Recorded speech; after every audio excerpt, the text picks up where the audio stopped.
não contextualiza corretamente o que está acontecendo, né? Assim, não deixa de ser errado. Eu não concordo com eletrocutar o elefante em qualquer época. Por exemplo, o Da Vinci, ele era contra matar animais no século XIV, no século XV, ele era contra a matança de animais. Só que o Da Vinci também era um pouco hipócrita, porque era contra a matança de animais, mas ele construía armas para matar milhares de pessoas. Então, tem uma certa, né? Era, assim, gosta do Leonardo da Vinci, mas ele era, algumas coisas dele não eram muito consistentes. Então, né? quando você vai olhar com a lupa, né? Você vai ver que são pessoas normais, né? Cheio de defeitos, cheio de qualidade. Assim. A minha querida Rita Borro, acho que ela está lá da Alemanha, ela é musicista de família de músico, professora de música, então ela deve estar citando aí os dois grandes gênios da música, e eu aproveito para te perguntar, você acha que música pode deixar uma pessoa mais inteligente? Porque tem aquela controvérsia lá do efeito Mozart, não sei se você lembra Na flauta disso. mágica, né? A flauta mágica.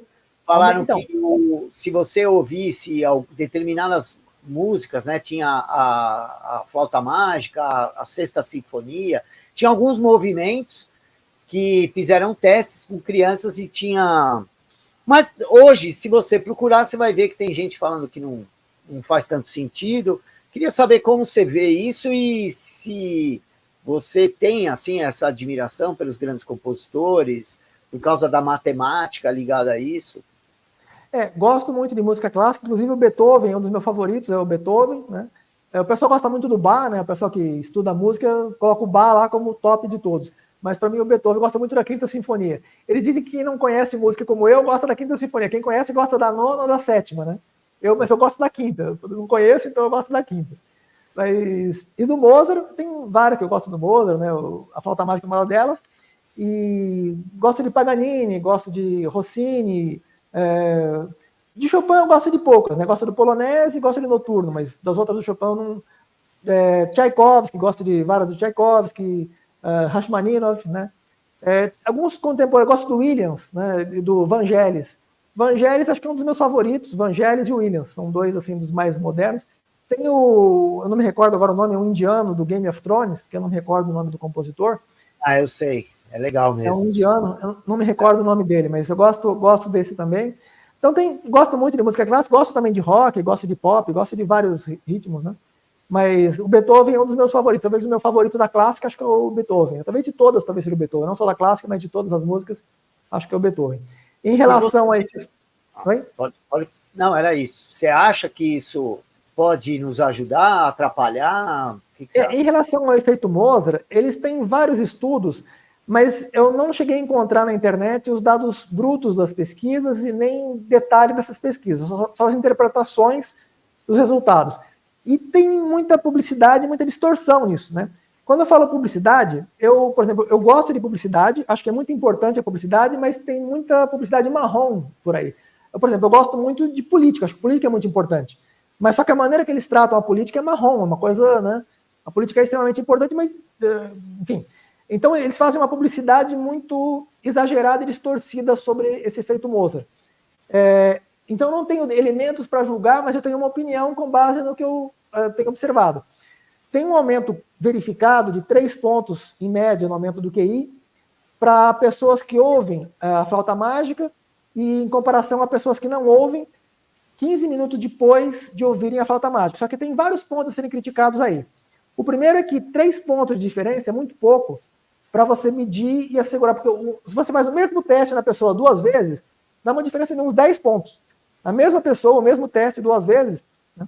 Então, uma diferença de 3 pontos ela pode ser uma incerteza na medida. Os estudos que eu encontrei não citavam qual era a incerteza na medida. Então, não dá para saber se era uma diferença estatisticamente significativa ou se era um ruído aleatório que estava ali. Outro problema é que muitas vezes eles têm uma opinião a priori e eles querem provar aquela opinião. Não é assim que se faz ciência. Você tem que fazer uma investigação com uma postura imparcial e apurar os resultados e a partir dali você vai fazer uma inferência pelo que os dados estão te mostrando. Não que você tenha uma opinião e vai querer provar a sua opinião. Senão você vai enviesar os dados. Eu acho que o maior problema hoje da ciência de tentar, parece que nos empurrar a goela abaixo, e é isso que me incomoda, é que eles fazem essa conta de chegada, né? E começa a conta pelo resultado que ele quer, né? Pois isso é muito comum, né? E a gente vê isso em tudo, inclusive naquilo que eu gostaria de concordar com isso. Eu trabalho aqui, o Mozart acho que é o compositor de mais bom gosto que eu já ouvi, né? Eu acho bom gosto do Mozart, também gosto de Beethoven, gosto do Bach. Eu acho que o Bach, pelo que os meus amigos músicos, assim, pelo que eu li, é o supremo é o cara que mais entendeu de música, que já pisou aqui, né? Mas assim, pro meu ouvido, eu gosto mais de Mozart e Vivaldi, por exemplo. Né? Vivaldi também gosto muito. Gosto Verdi, muito. Vivaldi. As 4 estações é muito bonita, né? A primavera O Vivaldi tem acho que uns 200 ou 200 e poucos concertos para violino.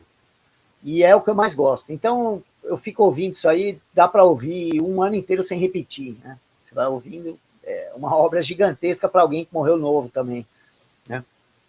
Então, mas você acha que é possível, por exemplo, em bebê, que falam até da ideia de você pôr música para o bebê na barriga da mãe ainda, né? Tem Só concluir aquela parte que eu estava comentando, porque como é que eles medem esse aumento de 3 pontos de QI? Outro problema é esse. Eles usam geralmente matrizes progressivas de Heaven, que é um teste com série de figuras.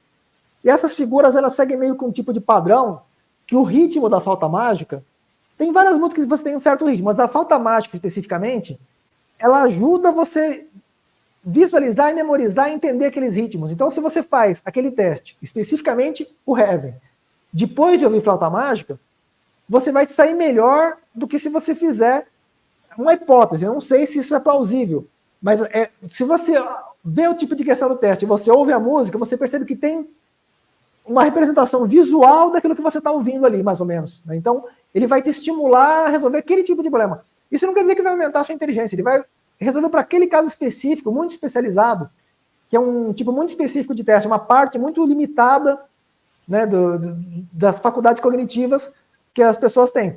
E vai durar 15 minutos também. No caso do Mozart, a pessoa faz o teste um pouco depois, ela tem esse aumento de 3 pontos de QI. Se ela faz no dia seguinte, eles já não verificam. Né? Isso pelos estudos que eu conheço. É possível que tenha outros estudos também. Eu não sei. Os que eu conheço são esses e não são conclusivos. Para mim, são totalmente... a interpretação é muito exagerada em concluir que esses 3 pontos de diferença, com uma amostra que eles não citam o tamanho da amostra, não citam o desvio padrão, não citam a incerteza na medida, né? Não fazem um contraste de médias, não fazem um p-valor de quanto é a probabilidade daquilo lá seja uma medida confiável. Além dessa característica do teste, que o tipo de teste específico que foi usado é um tipo de teste que está favorecido para aquele tipo de música. Se fizer um teste diferente, provavelmente não vai ter efeito nenhum. Eu suponho, pelo menos, talvez ele tenha. Outro ponto que pode ter, a pessoa, quando ela ouve Mozart, ela pode relaxar, a pessoa está tensa antes de fazer o teste. Geralmente a pessoa vai fazer um teste, se ela sabe que vai fazer o teste, especialmente se é com uma finalidade de avaliação para emprego, avaliação acadêmica, ela está mais tensa. Se ela ouve qualquer música do Mozart, ela vai relaxar. Se ela ouve aqui do Sinfonia do Beethoven, talvez ela fique mais tensa ainda. Mas se ela ouve, dependendo da música do Mozart que ela ouve, ela vai relaxar, né? Ela vai ficar mais... Então, quer dizer, ela vai melhorar a performance não porque houve um aumento da inteligência, mas sim porque ela ficou menos estressada, ela melhorou, ficou mais calma. Quer dizer, um efeito indireto que pode ter produzido aquele resultado. E eles não chegam a analisar tudo isso, eles fazem uma análise muito superficial. Então, quer dizer, a conclusão que eles apresentam é aquela, mas pode ser amplamente contestada por vários motivos. Então, não dá para a gente confiar muito, embora não seja totalmente... É plausível, né? Não é impossível, mas não há evidência suficientemente forte para a gente confiar que é daquele jeito. Completando aqui uma pergunta da Denise Agostini, você acha que isso pode ter algum tipo de relação com a frequência da música? A frequência dos sons, né? Das ondas sonoras? Então, eu acho que, no caso das plantas, crescimento de plantas, por exemplo, né? Tem vários estudos que eles colocam plantas como se todos bebês também, né? O bebê, os experimentos que eu conheço com bebês, é que depois que as crianças ouvem essa música na barriga da mãe, depois se elas ouvem a música de novo, depois que elas nascem, elas identificam, né, elas reconhecem a música. Mas eu não sei se há um aumento de inteligência nesse processo, não sei se tem um experimento que esteja relacionado ao aumento de inteligência. Em relação à frequência, os estudos que eles têm sobre plantas, né, pelo que eu saiba, tem o mesmo problema, alguns dos problemas que eu citei no caso do efeito Mozart, que é justamente falta de rigor, tanto no planejamento do experimento, quanto na execução, quanto na interpretação. Então, eles afirmam que tem esse efeito, mas a análise que eles fazem não é rigorosa. Inclusive, o planejamento dos experimentos não é rigoroso, né? Eles têm falhas metodológicas no desenho experimental, na execução, na interpretação, na análise estatística. Então, não dá para confiar muito no resultado, porque tem falhas em toda abordagem. Mas tem mais um ponto que não é por ele ter falhas, esse é mais um ponto importante. Não é porque tem falhas na análise que ela está errada necessariamente. A conclusão, um exemplo que tem a questão do cigarro. Você estava, por exemplo, fumando um cigarro, né? Tem estudos, vários estudos, que indicam que o cigarro tem uma alta probabilidade de desenvolver algumas doenças.